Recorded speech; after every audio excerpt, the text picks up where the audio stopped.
What is up, guys? Fresh Powder here, but you can call me Daniel. And we are back for another behind-the-scenes commentary of Fresh vs. Snakestaff.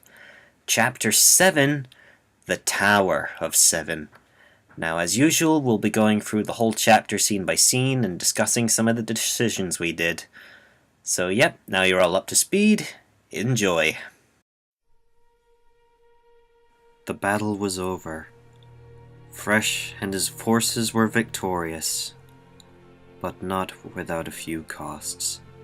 For great victory comes great sacrifice. That is a real dead falcon. Yes, a tad disturbing. Well, in chapter 6, when you just sort of blasted Falcon out of camera range, and that was the last we saw of him. So I thought, I'll show you what you did. And it worked. Yeah. Do you know how much sleep I lost over that? Jeez. Now, I don't want you guys to think I'm crazy. I didn't actually go hunting. I went on Google Images and I looked up Falcon roadkill, and unfortunately that was one of the images I found. Yeah, so I can blame one of those anonymous drivers who happens to run over the fastest bird in the world. Trust me, that happens, and there are videos to prove it. Don't look it up, because it'll make a lot of animal lovers sad. Yes, just think of Dalek shooting them and you'll be fine. Fresh took the time to return Falcon's body to his home on Powderpia Island, where he was given a proper burial and a final farewell. Now, a lot of you were maybe a bit confused with this segment here, like, what is up with these random characters, and why are they in this one place? And my answer to that is pretty simple. In the words of VAT19.com, because this is actually crossing over with another series that I made called The Island of Powderpia. Yes. In actuality, it's actually a Tomodachi Life Let's Play, which I've basically disguised in the form of a storybook. And that explains the characters that you see here, because in Tomodachi Life, you bring your Miis to life and give them personalities, and all the characters that you see here are all Miis. Obama's a Mii, the Pink Panther was a Mii, even the penguin in the background, Peggy Quinn, is a Mii as well, so yeah. Yeah, so obviously I got it because I checked out a couple of these episodes, and I recommend, if you want to see a new project from Fresh Powder, then maybe go check it out. Yeah.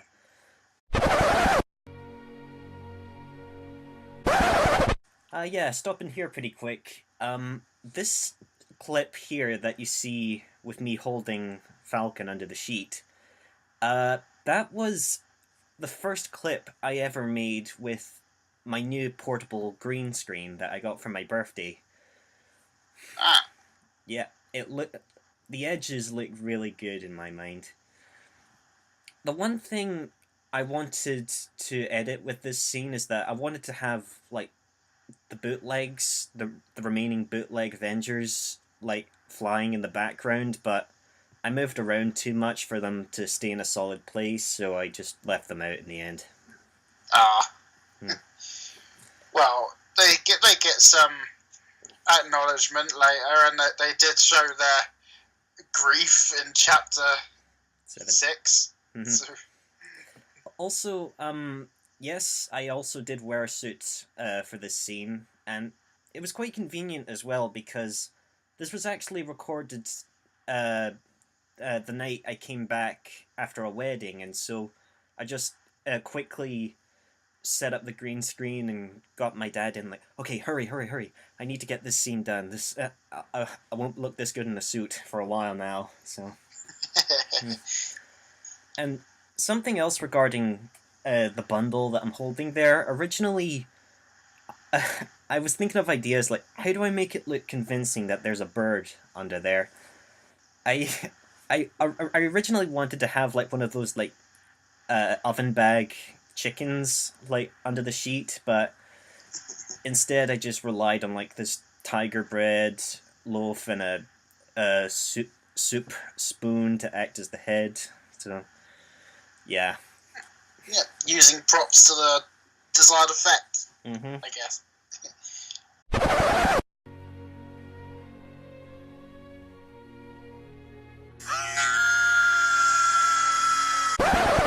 If you paused it here, that is a model that I made exclusively for this scene.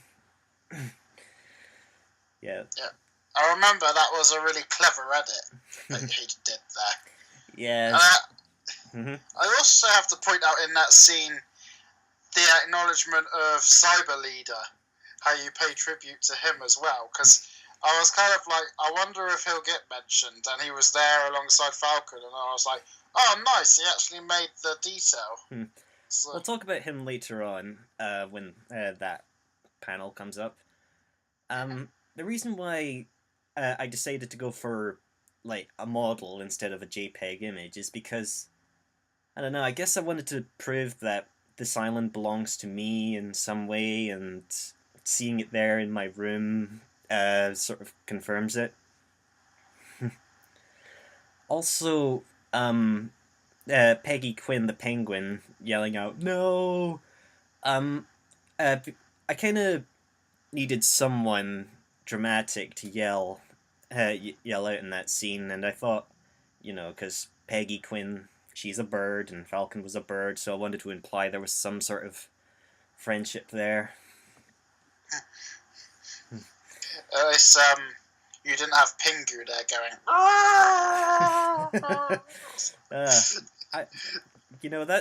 That could be clever plot things for the next series of Island of Powderpia. Also on that note, I should bring up I'm also currently working on part 3 of that series, so you might be seeing the residents of Powderpia in the future soon. Oh, cool. So yeah. I'm just wondering now if Powderpia is going to make a reappearance in our series. We'll see. Potentially.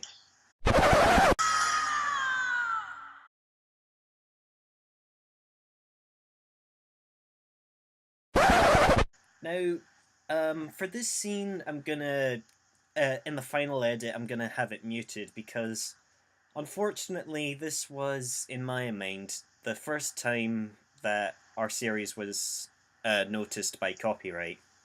Oh. Yeah, the song that I was using here is actually the introduction to the confrontation song from the Jekyll and Hyde play. There's 2 different versions of it, and this was the one that I thought would be more effective in this scene. I think because it was played on its own without any, sound effects, I think that's kind of what got it targeted. Yeah, it's pretty risky without royalty free. I take it, so if anyone goes to watch the video now, it'll just be silence? No. It just means that, it won't be available in, Germany or something. Yeah. But, to be fair, if anything was to get targeted in this video, I'm actually pretty glad it was this segment, because if anything, I was more concerned with, the My Little Pony segments or Saitama's entrance, Yeah. So, yeah.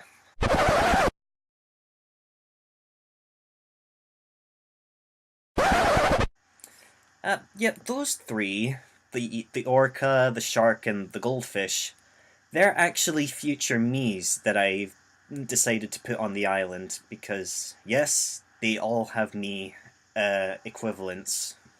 So, yeah. I guess while we're here, we should talk about it. Is Tamagotchi Life a good game? Because I've considered getting it before. It's pretty funny. It gives me a lot of material to work with. So yeah, I thought if I ever get back into the Island of Powderpia, I thought I'd introduce some new characters that people will get curious about, and they will appear in part 3 of that series. So, yeah. Just. And there is a Snakestaff me out there, isn't there? Well, after some actions, I might be a bit iffy on, so. Alright.